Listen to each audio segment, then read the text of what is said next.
The March for Life began in Washington, D.C. as a small demonstration in response to the Supreme Court's decision to legalize abortion 48 years ago.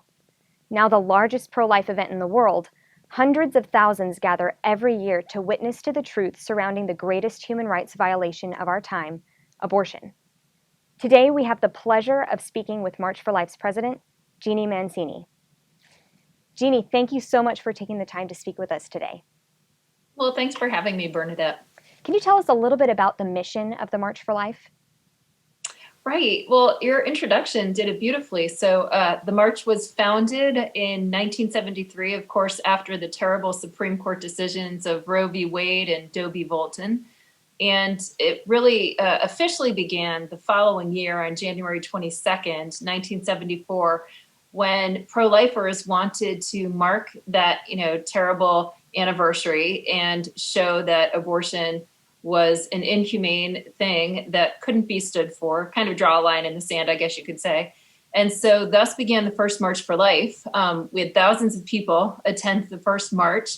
And the organizers at that point thought that it would be, a one-off, a two-off, that maybe this would go a year or two before the Supreme Court corrected those terrible decisions. Nevertheless, here, 48 years later, we're marching again. And it's hard to believe it's gone on this long, and yet it's also hard to believe that the march has become the world's largest annual human rights demonstration. And just to see the youthfulness and the positivity and the many, many gains that life has made, especially in these past few years. Now, ADF is actually representing March for Life in a case against the state of California. On the same day that the U.S. Department of Health and Human Services issued its final interim rule protecting nonprofit religious and pro-life organizations from the Obama-era abortion pill mandate, the state of California and several other states filed suit to challenge the rule. These states want to force employers, regardless of their moral convictions, to provide insurance coverage for abortion-inducing drugs under threat of heavy financial penalties. Now, Jeanne, why are conscience protections for pro-life organizations like March for Life so necessary?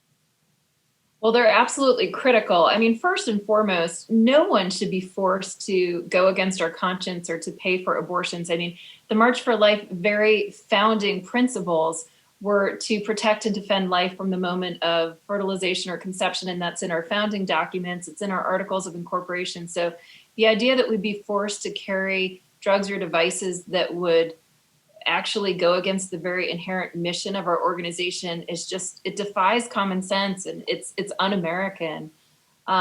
Additionally, well, there's a number of additional things, but our beliefs, it's not based just on religion, and the March for Life itself is inherently secular. It's based on morality, and it's based on science.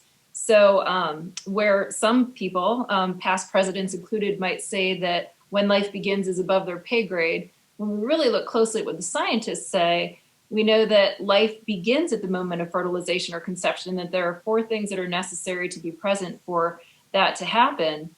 So it's important that we have our grounding in science and in morality, and we certainly do at the March for Life, and that's what we're talking about here in this lawsuit. Last but not least, we're not the only ones impacted by this. Many other organizations and Americans are impacted by this. It's not just the March for Life's freedom that's at stake. It's really everyone.